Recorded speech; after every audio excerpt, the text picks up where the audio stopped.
Hello दोस्तों, स्वागत है आप सबका मेरे चैनल पवन बायो क्लासेस में। और आज हम लोग जिस टॉपिक पर बात करने जा रहे हैं वो है FCI AG3 exam for life science students. Life science के स्टूडेंट्स जो हैं उनके लिए FCI AG3 एग्ज़ाम क्या है, इस टॉपिक पर हम लोग आज इस वीडियो में बात करेंगे। ओके, तो आइए शुरू करते हैं। तो दोस्तों, सबसे पहले हम जान लें कि इस वीडियो में हम किन किन चीज़ों पर डिस्कस करेंगे। सबसे पहले हम FCI AG3 एग्ज़ाम जो है उसके बारे में एक ओवरव्यू लेंगे। फिर एग्ज़ाम के बारे में डिटेल में जानेंगे। फिर जानेंगे कि इस एग्ज़ाम की इम्पोर्टेंस क्या है। फिर इस एग्ज़ाम में सिलेक्शन होने के बाद क्या क्या करियर अपॉर्चुनिटीज़ हैं। इस एग्ज़ाम में सेलेक्ट होने के बाद जो करियर अपॉर्चुनिटीज़ मिलती हैं उसमें हमारी जॉब रिस्पॉन्सिबिलिटी क्या क्या होती है। इसके अलावा सिलेक्शन प्रोसेस क्या है, एग्ज़ाम के पैटर्न क्या हैं, इंपॉर्टेंट टॉपिक्स क्या होते हैं जो अक्सर एग्ज़ाम में पूछे जाते हैं। फिर उसके अलावा इस एग्ज़ाम के लिए प्रिपरेशन हमें कैसे करनी होती है। उसके अलावा कौन कौन से स्टडी मटेरियल्स हैं जो हमें हमारे पास अवेलेबल होने चाहिए, जिन पर हमें फोकस करना चाहिए। इसके अलावा एग्ज़ाम में क्या करना है, क्या नहीं करना है, प्रिपरेशन में क्या करना है, क्या नहीं करना है, और कुछ ऐसे फैक्ट्स और मिथ जो कि इस एग्ज़ाम के बारे में पॉपुलर हैं। इसके अलावा हमारे पास इंपॉर्टेंट स्किल क्या होनी चाहिए इस एग्ज़ाम के लिए और इस फील्ड में करियर बनाने के लिए। इसके अलावा हमारे पास क्या क्या करियर ग्रोथ अपॉर्चुनिटी होती है, इन सब चीज़ों के बारे में आज हम लोग इस वीडियो में जानेंगे। ठीक है, आइए स्टार्ट करते हैं। फ्रेंड्स, सबसे पहले हम ये जानते हैं कि FCI AG3 का मतलब क्या होता है। FCI का मतलब होता है food corporation of India and AG3 का मतलब होता है असिस्टेंट ग्रेड 3। यह एक गवर्नमेंट जॉब अपॉर्चुनिटी है जो कि लाइफ साइंस के जो ग्रेजुएट्स हैं जिन्होंने अपना ग्रेजुएशन लाइफ साइंस में किया हुआ है उन स्टूडेंट्स के लिए एक परफेक्ट एग्जाम है। इसका जो रिक्रूटमेंट होता है हर 2 से 3 साल के अंतराल पर होता है और ये एक नेशनल लेवल का एग्जामिनेशन है। नेशनल लेवल का होने की वजह से एकदम हाईली कॉम्पिटेटिव एग्जाम होता है ये, और इसमें thousands of vacancies generally announce की जाती हैं। आगे बात करें कि इस एग्जाम के बारे में थोड़ी डिटेल देखते हैं। तो इसकी जो कंडक्टिंग बॉडी होती है वो है food corporation of India. Okay, जो कि गवर्नमेंट ऑफ इंडिया के अंडर में आती है और ये एक सेंट्रलाइज्ड रिक्रूटमेंट प्रोसेस है। ये सेंट्रल गवर्नमेंट इसको रिक्रूट करती है। इसके अलावा अगर हम बात करें एग्जाम फीचर्स की, तो यह कंप्यूटर बेस्ड टेस्ट होता है जिसमें जनरली ऑब्जेक्टिव टाइप के क्वेश्चंस पूछे जाते हैं और ये हिंदी और इंग्लिश दोनों लैंग्वेज में ये टेस्ट कंडक्ट कराया जाता है और ऑल ओवर इंडिया में इसके एग्जामिनेशन के सेंटर्स होते हैं। ठीक है, इसकी जो बेसिक रिक्वायरमेंट है उसकी बात करें तो इसके लिए आपके पास लाइफ साइंस में एक बैचलर डिग्री होनी चाहिए और जो एज लिमिट होती है वो 18 से 28 साल के बीच में होती है। जो रिजर्व कैटेगरीज हैं, जो SC ST और OBC के जो रिजर्व और बाकी जो रिजर्व कैटेगरीज हैं उनके लिए एक रिलैक्सेशन होता है एज लिमिट में। और इसके अलावा जो सबसे मैंडेटरी है कि आपके पास इंडियन सिटीजनशिप होनी चाहिए, आपकी नागरिकता इंडियन होनी चाहिए, भारतीय होनी चाहिए। बात करते हैं इम्पोर्टेंस की कि इस एग्जाम की क्या इम्पोर्टेंस है। तो सबसे पहले तो हम जो जॉब सिक्योरिटी बेनिफिट्स है उसके बारे में जान लेते हैं कि यह एक परमानेंट गवर्नमेंट जॉब है, इसमें यही जॉब सिक्योरिटी होती है। दूसरी चीज ये कि आपके पास फिक्स्ड वर्किंग आवर्स होते हैं। ठीक है, और इसमें रेगुलर सैलरी इंक्रीमेंट के चांसेस होते हैं। इसके अलावा जो फैमिली के लिए मेडिकल बेनिफिट्स हैं वो यहाँ पर अवेलेबल हैं और आपको हाउसिंग अलाउंस अवेलेबल होता है, आपको HRA चीज़ें मिलती हैं। फाइनेंशियल बेनिफिट्स की बात करें तो जो स्टार्टिंग सैलरी होती है वो 30,000 टू 35,000 होती है। इसके अलावा ये सैलरी भले कुछ लोगों को कम लगे बट जो एडिशनल अलाउंसेज हैं वो काफ़ी ज़्यादा अट्रैक्टिव होते हैं, काफ़ी ज़्यादा हेल्पफुल होते हैं। जो कि रेगुलर बोनसेस आपको मिलते रहते हैं, रिटायरमेंट के बाद इसके पेंशन के चांसेस हैं और मेडिकल रीइंबर्समेंट के चांसेस इसमें काफ़ी ज़्यादा होते हैं। ये सारी फैसिलिटीज आपको अच्छी तरह से मिलती है। करियर बेनिफिट्स की बात करें तो ऑब्वियसली ये गवर्नमेंट जॉब है, गवर्नमेंट पोजीशन है, तो ये एक रिस्पेक्टेड गवर्नमेंट पोजीशन है।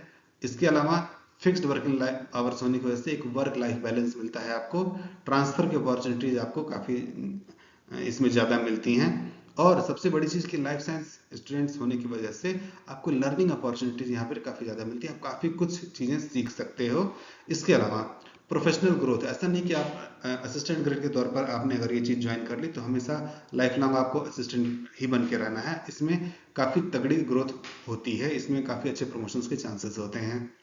ओके, बात करते हैं कि career opportunities after selection. Selection के बाद क्या क्या करियर अपॉर्चुनिटीज हैं। तो जो आपको इमीडिएट रोल प्रोवाइड किया जाता है जस्ट आफ्टर सिलेक्शन, वो होता है टेक्निकल असिस्टेंट का, ठीक है, या फिर क्वालिटी कंट्रोल का, या फिर स्टोरेज सुपरवाइजर का, या फिर डॉक्यूमेंटेशन ऑफिसर का। ये आपको इमीडिएट रोल्स मिलते हैं। इसके अलावा जो वर्क लोकेशन होती है आपकी, वो FCI का गोडाउन हो सकते हैं, या फिर जो रीजनल ऑफिसेज हैं, या फिर जोनल ऑफिसेज हैं, या हेड ऑफिस की अपॉर्चुनिटीज आपको यहाँ पर मिलती हैं।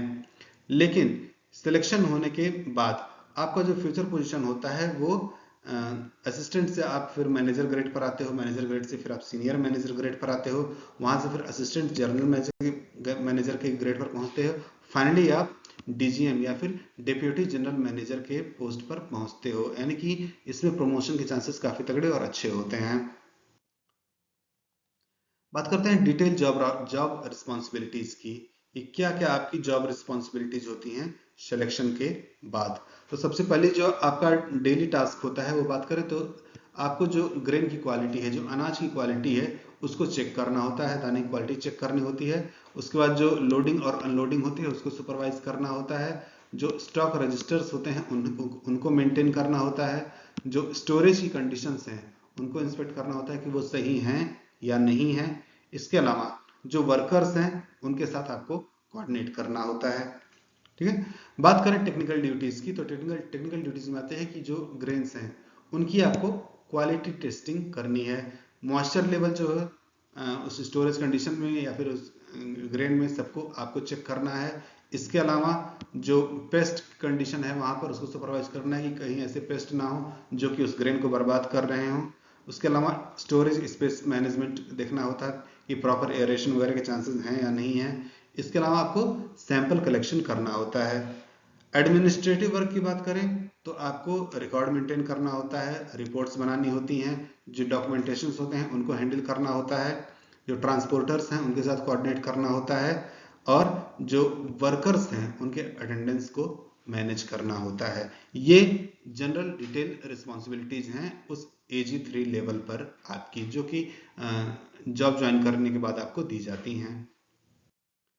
इसके अलावा बात करें कि सिलेक्शन प्रोसेस क्या होता है, कैसे कैसे यहाँ पर इस एग्जाम के बाद सिलेक्शन होता है। तो सबसे पहली चीज होती है एप्लीकेशन, आपको अप्लाई करना होता है इस पोजीशन के लिए। फिर आपको एक रिटन एग्जाम लिया जाता है, उसके बाद आपको डॉक्यूमेंट वेरिफिकेशन होता है, उसके बाद आपका मेडिकल टेस्ट होता है। एप्लीकेशन का जो स्टेज है उसकी बात करें तो आप फॉर्म फिलअप करना होगा, आपको डॉक्यूमेंटेशन, आपको अपने डॉक्यूमेंट्स जो हैं वो अपलोड करने होंगे, फी पे करनी होगी, कैटेगरी सेलेक्ट करना होगा आप किस कैटेगरी से हैं, आपको सेंटर चॉइस लेनी होगी, मीन्स जिस सेंटर पर आप एग्जाम देना चाहते हैं। रिटन एग्जाम जो होता है वो आपका एक कंप्यूटर बेस्ड टेस्ट होता है, MCQ बेस्ड होता है, मल्टीपल चॉइस के क्वेश्चंस होते हैं, 90 मिनट्स की ड्यूरेशन होती है, यानी कि 1.5 घंटे का ये एग्जाम होता है। इसमें निगेटिव मार्किंग भी होती है और ऑल सेक्शंस इसके कंपलसरी होते हैं। इसके बारे में हम लोग आगे देखेंगे कैसे कैसे होता है। सिलेक्शन के बाद आपका जो ओरिजिनल डॉक्यूमेंट्स है वो चेक किए जाते हैं, कहीं आपने कोई फॉल्स डॉक्यूमेंट ना दे दिए हों। इसके अलावा कैटेगरी सर्टिफिकेट का भी वेरीफाई किया जाता है, जो आपके एजुकेशनल सर्टिफिकेट्स हैं उनको वेरीफाई किया जाता है, जो आपकी एज प्रूफ वाली डॉक्यूमेंट्स है उसको भी वेरीफाई किया जाता है। जनरली 10th की मार्कशीट इसमें देखी जाती है। इसके अलावा एड्रेस प्रूफ को चेक किया जाता है।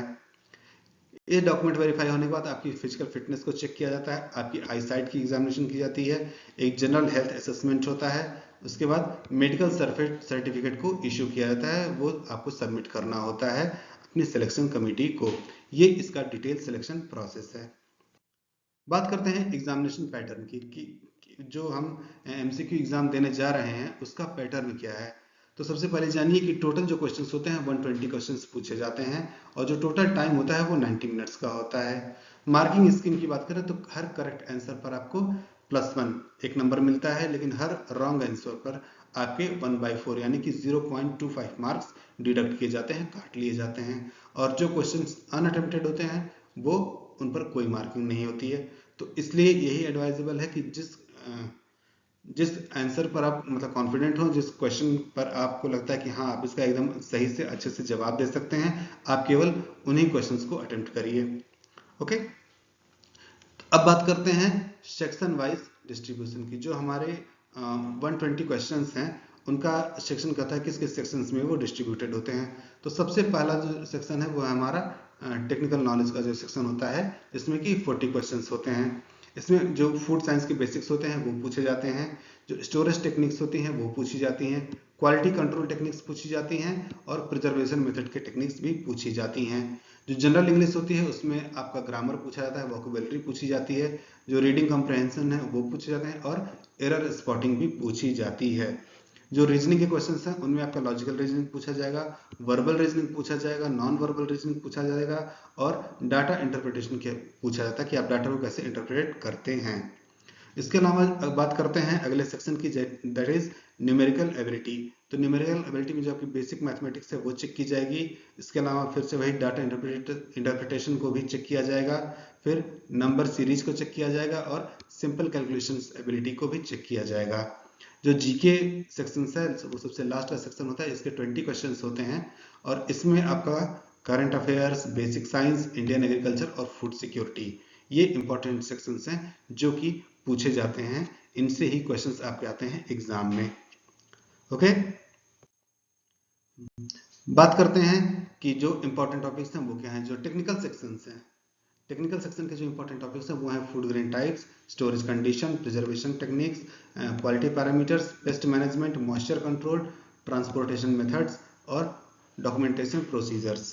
इसके अलावा जो जनरल टॉपिक्स हैं उसमें आपका इंग्लिश ग्रामर के जो रूल्स होते हैं, basic calculations, logical patterns, current news, agricultural schemes और गवर्नमेंट पॉलिसीज, ये टॉपिक्स आपके इंपॉर्टेंट टॉपिक्स हैं एग्जामिनेशन के पॉइंट ऑफ व्यू से। अब बात करते हैं हाउ टू प्रिपेयर इफेक्टिवली। इस एग्जाम के लिए इफेक्टिव प्रिपरेशन कैसे करें। तो सबसे पहला है कि आपको एक अच्छी सी टाइम टेबल बनानी पड़ेगी अपने लिए। मॉर्निंग में आप टेक्निकल सब्जेक्ट जो होते हैं उनको आप देख सकते हैं, जो आफ्टरनून टाइम होता है उसमें आप जनरल सब्जेक्ट्स पर अगर फोकस करें तो आपके लिए ज़्यादा अच्छा होगा। इवनिंग टाइम आपके प्रैक्टिस क्वेश्चंस के लिए ज़्यादा सही होगा और वीकेंड्स आपके मॉक टेस्ट के लिए आप रख सकते हैं। मॉक टेस्ट बहुत ही ज़्यादा ज़रूरी है इस एग्ज़ाम में, क्या किसी भी एग्ज़ाम में एक अच्छा स्कोर करने के लिए, क्योंकि ये आपको एक एग्ज़ाम का एनवायरनमेंट प्रोवाइड करते हैं। अब बात करते हैं कि जो regular examination, regular revision hours हैं उन पर भी आपको फोकस करना होगा। रिवीजन बहुत ही ज़रूरी होता है। मैं हमेशा कहता हूं कि एक बार पढ़ी हुई चीज़ दिमाग में ज़्यादा समय तक नहीं रहती है जब तक कि आप उसको बार बार रिवाइज ना करें। ओके, इसके बाद जो आपका स्टडी मेथड होना चाहिए वो हमेशा आप शॉर्ट नोट्स बनाएं, उसके बेसिस पर आप स्टडी करें, फ्लो चार्ट्स के बेसिस पे स्टडी करें। जो आपका डायग्राम होना चाहिए उसको प्रैक्टिस आप बार बार बार बार डायग्राम बनाएंगे तो काफ़ी सारे कॉन्सेप्ट्स आपके क्लियर हो जाएंगे। ठीक है, जो प्रीवियस ईयर के क्वेश्चन पेपर्स हैं उनको सॉल्व करिए और इसके अलावा सेल्फ टेस्टिंग, अपनी खुद की टेस्टिंग बार बार करते रहिए। उसके अलावा अगर आपके कुछ फ्रेंड्स जो इस एग्जाम की तैयारी कर रहे हैं या फिर लाइफ साइंस रिलेटेड सब्जेक्ट्स में अपना करियर बना रहे हो या फिर लाइफ साइंस की पढ़ाई जिन्होंने की हो उनके साथ आप ग्रुप डिस्कशन करिए। और इम्पॉर्टेंट है कि आप ऑनलाइन क्विजेस पर भी फोकस करिए। ऐसे क्विजेस जो कि ऑनलाइन अवेलेबल है, फ्री ऑफ कॉस्ट है, आप उनको भी ज्वाइन करिए, वो भी आपके लिए काफ़ी ज़्यादा हेल्पफुल होंगे। ओके, बात करते हैं बेस्ट स्टडी मटेरियल्स की। आपको किस किस टाइप के स्टडी मटेरियल्स को हमेशा फोकस करते रहना होगा। तो सबसे पहली चीज़ तो ये है कि आपको बहुत ही हाई फाई, बहुत ही बड़े लेवल की चीज़ें पढ़ाई नहीं करनी है। आपको ऐसे स्टडी मटेरियल्स पर फोकस करना है जो कि बहुत ही बेसिक हो, बहुत ही फंडामेंटल हो और छोटे छोटे कॉन्सेप्ट्स को भी उन्होंने क्लियरली एक्सप्लेन किया गया हो। जिस बुक्स में उसी बुक्स को आप फोकस करेंगे। तो सबसे पहली चीज़ ये कि कोई भी एग्जाम हो आप एनसीईआरटी की बुक्स को हमेशा सबसे ज़्यादा प्रेफरेंस दीजिए। जो आपकी एनसीईआरटी की बायोलॉजी होनी चाहिए 10th 11th और 12th की, उस पर आप सबसे ज़्यादा फोकस करिए। इसके अलावा फूड साइंस के जो टेक्स्ट बुक्स हैं, बेसिक टेक्स्ट बुक हैं, उन पर जो एफसीआई के टेक्निकल मैनुअल हैं उन पर भी आप ध्यान दीजिए, क्योंकि इनमें काफ़ी सारी चीज़ें होती हैं वो छोटे छोटे एक्सप्लेन की गई रहती हैं, बेसिक कॉन्सेप्ट एक्सप्लेन किए गए रहते हैं, खासकर वो जो एफसीआई के एग्जाम में पूछे जाते हैं। इसके अलावा जो स्टोरेज मैनेजमेंट टेक्निक्स होती हैं, जो गाइड्स होते हैं, उनको भी आप प्रेफर कर सकते हैं। जो जनरल बुक्स हैं उन पर अगर हम ध्यान दें तो जो इंग्लिश ग्रामर की बुक्स हैं उन पर आप फोकस करिए। जो क्वांटिटेटिव एप्टीट्यूड की गाइड्स हैं जो अक्सर एसएससी सीजीएल वगैरह में पूछी जाती हैं उन पर आप फोकस करिए। अगर आप उसको ध्यान में रख रहे हैं तो आप रीजनिंग प्रैक्टिस की बुक्स को भी आप वहीं से पढ़ सकते हैं। इसके अलावा जो करंट अफेयर्स की मैगजीन्स हैं और जो जनरल नॉलेज के ईयर बुक्स हैं इन पर भी आप फोकस कर सकते हैं और ये चीज़ें आपके लिए काफ़ी ज़्यादा फायदेमंद होंगी। अब बात करते हैं ऑनलाइन रिसोर्सेज की। आपको कौन कौन से ऑनलाइन रिसोर्सेज पर फोकस करना चाहिए। तो सबसे पहली चीज़ तो ये है कि आपको जो ऑफिशियल वेबसाइट है एफसीआई की, उस पर ध्यान देना चाहिए। और जो ट्रस्टवर्दी एजुकेशनल वेबसाइट्स हैं, फर्जी वेबसाइट्स नहीं, ऐसी बहुत सारी वेबसाइट्स हैं जहाँ पर आपको रॉन्ग कॉन्सेप्ट्स, रॉन्ग इन्फॉर्मेशन मिल सकती है, वहाँ पर आपको फोकस नहीं करना है। जो ट्रस्टवर्दी एजुकेशनल वेबसाइट्स हैं उन पर आपको फोकस करना है। आप यूट्यूब के ट्यूटोरियल्स देख सकते हैं, ऑनलाइन टेस्ट सीरीज ले सकते हैं, और न्यूज की वेबसाइट्स को भी अपने कंसीडर कर सकते हैं, उससे भी तैयारी कर सकते हैं आप। जितना ही आपकी तैयारी अपडेटेड रहेगी, अप टू डेट रहेगी, उतना ही आपके स्कोर करने के चांसेस ज़्यादा होंगे। बात करते हैं एफसीआई एग्जाम के इम्पॉर्टेंट डूज एंड डोंट्स। आपको क्या करना है, क्या नहीं करना है, ये चीज़ हम लोग इस स्लाइड में देखते हैं। तो सबसे पहली चीज़ ये है कि आपको रेगुलरली स्टडी करनी है। आपको ऐसा नहीं है कि एक ही दिन आप 8 घंटे बैठ करके पढ़ाई कर लिए, 10 घंटे 12 घंटे बैठ करके पढ़ाई कर लिए और अगले 10 दिन तक आपने किताब को हाथ भी नहीं लगाया। ऐसा नहीं होना चाहिए। आपको डेली 2 ही घंटे पढ़ाई करनी है, 2 घंटे पढ़ाई करिए, लेकिन डेली 2 घंटे पढ़ाई करिए और सिर्फ उस समय पूरे फोकस के साथ सिर्फ पढ़ाई करिए। रिवीजन नोट्स बनाइए, शॉर्ट नोट्स बनाइए, डेली प्रैक्टिस करिए कुछ क्वेश्चंस को, और हेल्दी रहिए, अपना हेल्थ पर भी ध्यान दीजिए। डेली न्यूज़पेपर्स पढ़िए, न्यूज़पेपर्स पढ़ना आपको हमेशा अपडेट रखेगा। इसके अलावा मॉक टेस्ट देते रहिए, कोई स्टडी ग्रुप ज्वाइन करिए, और प्रॉपर स्लीप, नींद का लेना भी आपके मेंटल हेल्थ के लिए बहुत ही ज़्यादा ज़रूरी है। आपको 6 से 7 घंटे की नींद लेनी ही लेनी चाहिए। ये आपके दिमाग को काफ़ी ज़्यादा तरोताज़ा और हेल्दी रखता है। ठीक है। अब आपको क्या नहीं करना है उस चीज़ पर भी अगर हम लोग ध्यान दें, तो सबसे पहली चीज़ ये है कि आपको कोई भी टॉपिक मिस नहीं करना है। ठीक है। स्टडी इरेगुलरली आपको नहीं करना है कि बीच कभी पढ़ा कभी नहीं पढ़ा, कभी जाना कभी नहीं जाना, मन किया तो किताब खोली, नहीं मन किया नहीं खोला, ऐसा आपको नहीं करना है। रेगुलरली पढ़ाई करनी है। ठीक है। मॉक टेस्ट को आपको इग्नोर नहीं करना है। ऐसा नहीं है कि आप मॉक टेस्ट को आपको इग्नोर कर देंगे, डायरेक्ट हम एग्जाम देंगे, ऐसा नहीं करना है। ठीक है। Waste time on social media. इस टाइम की सबसे बड़ी प्रॉब्लम है, हम लोग सोशल मीडिया पर बहुत ज़्यादा टाइम वेस्ट कर देते हैं। आपको ऐसा नहीं करना है। आपको एक टाइम रखना है कि हम कभी भी आधे घंटे या 1 घंटे से ज़्यादा सोशल मीडिया पर ध्यान नहीं देंगे। जो मैं हमेशा कहता हूँ कि बीच में दो इंपॉर्टेंट टॉपिक्स, 2 इंपॉर्टेंट गैप्स के बीच में जो टाइम मिल रहा है, वहाँ पर आप सोशल मीडिया यूज़ कर लीजिए, लेकिन लगातार आपको सोशल मीडिया यूज़ नहीं करना है। ठीक है। और जैसे ही एग्ज़ाम आता है, कुछ लोग नए नए टॉपिक्स पढ़ना शुरू कर देते हैं, ये आपको नहीं करना है। जो आप पढ़े हुए हो अपने शॉर्ट नोट्स की मदद से, फ्लो चार्ट की मदद से उसको रिवाइज करना है। आपको नए टॉपिक्स नहीं देखने हैं उस टाइम पर। अपनी फिजिकल हेल्थ को नेग्लेक्ट नहीं करना है। कई लोग ये मान लेते हैं कि अरे हम सारा ध्यान हेल्थ पर देंगे तो पढ़ाई कब करेंगे। नहीं, एक स्वस्थ शरीर में ही स्वस्थ मन होता है। कहा भी जाता है कि अगर आपकी हेल्थ सही नहीं है तो आप कभी भी अच्छा परफॉर्म नहीं कर सकते हैं। हेल्दी होने का मतलब मैं बॉडी बिल्डिंग से नहीं कह रहा हूँ। हेल्दी होने का मतलब होता है डिजीज फ्री होना। किसी भी तरह की आपकी बॉडी में कोई भी डिजीज नहीं होनी चाहिए। ओके। कंपेयर विथ अदर्स, आपको अपनी परफॉर्मेंस को अपने साथ कंपेयर करना है, दूसरों के साथ नहीं।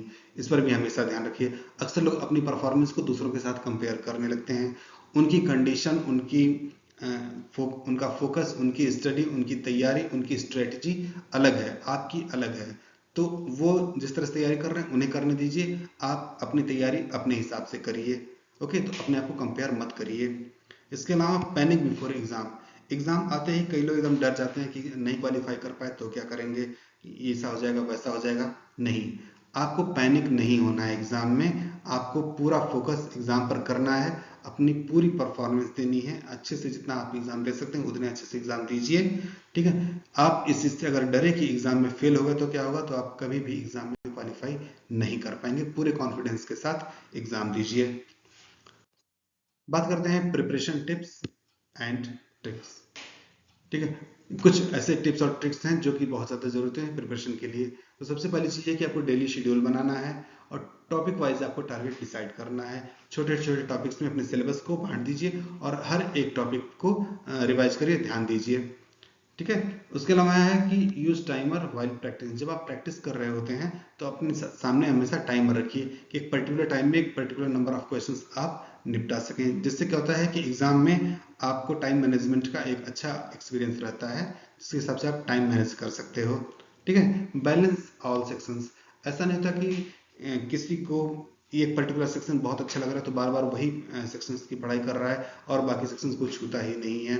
ऐसा नहीं होना चाहिए। जनरली ऐसा होता है कि कुछ बच्चे जो कि हिंदी मीडियम के होते हैं या फिर जिनका मीडियम इंग्लिश नहीं होता है, वो थोड़ा बचते हैं इंग्लिश ग्रामर से, इंग्लिश से कॉम्प्रहेंसिव से।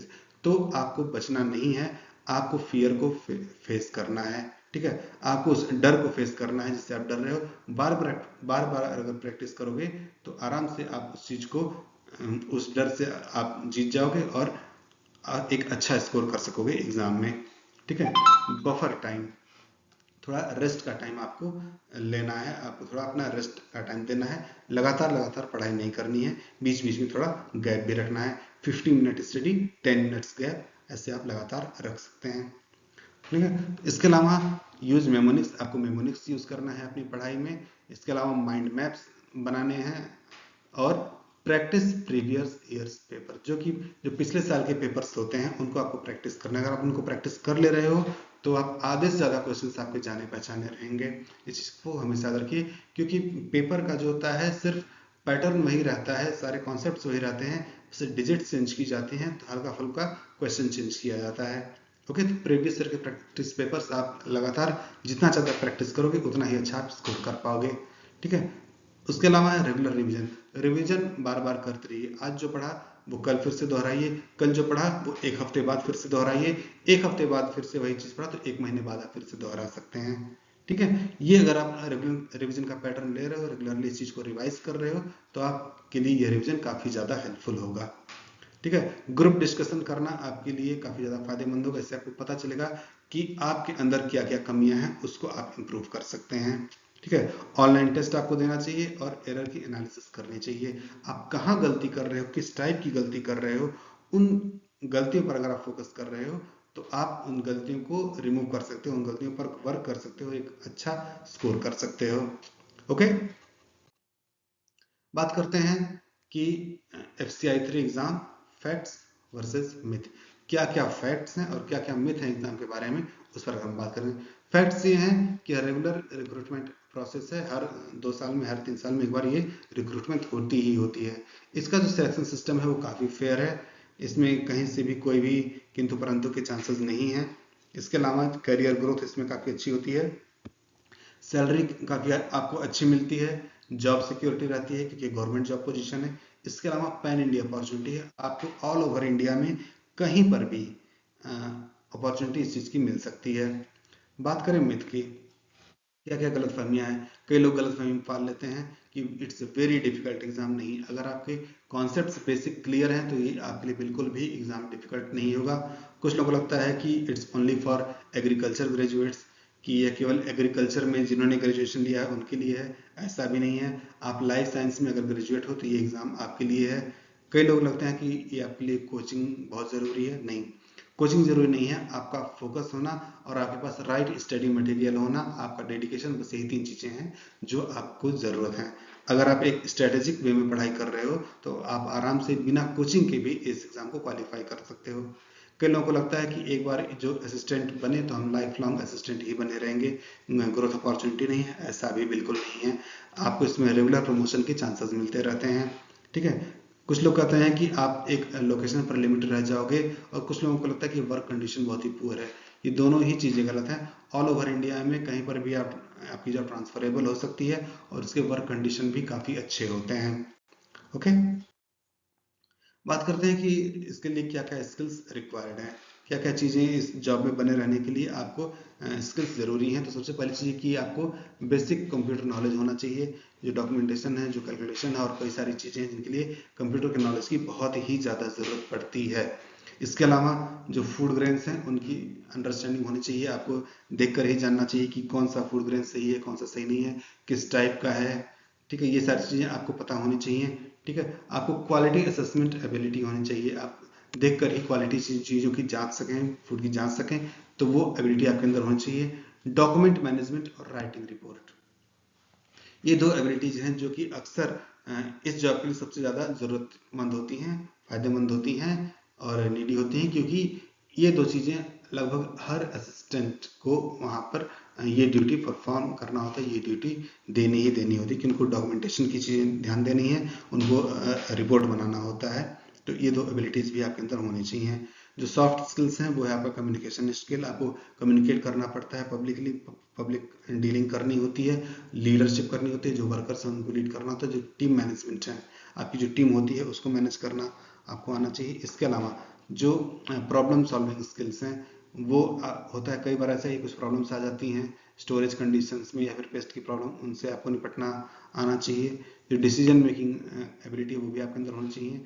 टाइम मैनेजमेंट आपके अंदर होना चाहिए और फिजिकल स्टेमिना भी आपके अंदर होनी चाहिए, क्योंकि कई बार आपको फिजिकल वर्क भी करना पड़ सकता है स्टोरेज कंडीशन के दौरान। ओके, बात करते हैं कि करियर ग्रोथ अपॉर्चुनिटी की। क्या क्या आपके पास करियर ग्रोथ की अपॉर्चुनिटीज होती हैं। तो सबसे पहले बात करते हैं प्रमोशन पाथ की। आपका प्रमोशन धीरे धीरे धीरे धीरे कहा जाए तो आप असिस्टेंट ग्रेड 3 से ग्रेड 2, फिर ग्रेड 2 से ग्रेड 1, फिर मैनेजर और फिर उसके बाद सीनियर पोजीशंस पर आते जाते हो। प्रमोशन के चांसेस में काफ़ी ज़्यादा होते हैं। एडिशनल जो अपॉर्चुनिटीज हैं वो हैं इंटरनल प्रमोशंस होते हैं। ठीक है, इंटरनली भी आपको प्रमोट किया जाता है। जो डिपार्टमेंटल ट्रांसफर्स होते हैं, एक डिपार्टमेंट से दूसरे डिपार्टमेंट में आपको भेजा जा सकता है। ठीक है, स्पेशलाइजेशन के ऑप्शंस होते हैं आपके पास कि आप किसी पर्टिकुलर चीज में स्पेशलाइजेशन भी ले सकते हैं। जो ट्रेनिंग के प्रोग्राम्स होते हैं, कई कई तरह की ट्रेनिंग्स होती हैं यहाँ पर, जिसमें कि आपको कई अपने स्किल्स को डेवलप करने का मौका मिलता है। हायर स्टडीज के चांसेस भी इसमें काफ़ी ज़्यादा होते हैं। एक बार इस जॉब को करने के बाद भी आपको हायर स्टडीज का मौका मिल सकता है। ओके, फिर कुछ रिसर्च प्रोजेक्ट होते हैं जिन पर भी आप वर्क कर सकते हो, आप लिख सकते हो, आप लोगों से कम्युनिकेट कर सकते हो उस पर्टिकुलर रिसर्च प्रोजेक्ट के लिए। ओके, तो एज ए कंक्लूजन हम सिर्फ यही कह सकते हैं कि FCI AG3 is an excellent opportunity for life science graduates. Life science के जो ग्रेजुएट्स हैं उनके लिए एक बहुत ही अच्छी अपॉर्चुनिटीज है FCI AG3। ओके, अगर आपके पास प्रॉपर प्रिपरेशन मटेरियल है, डेडिकेशन है, तो आप इस एग्जाम को डेफिनेटली क्रैक कर सकते हो।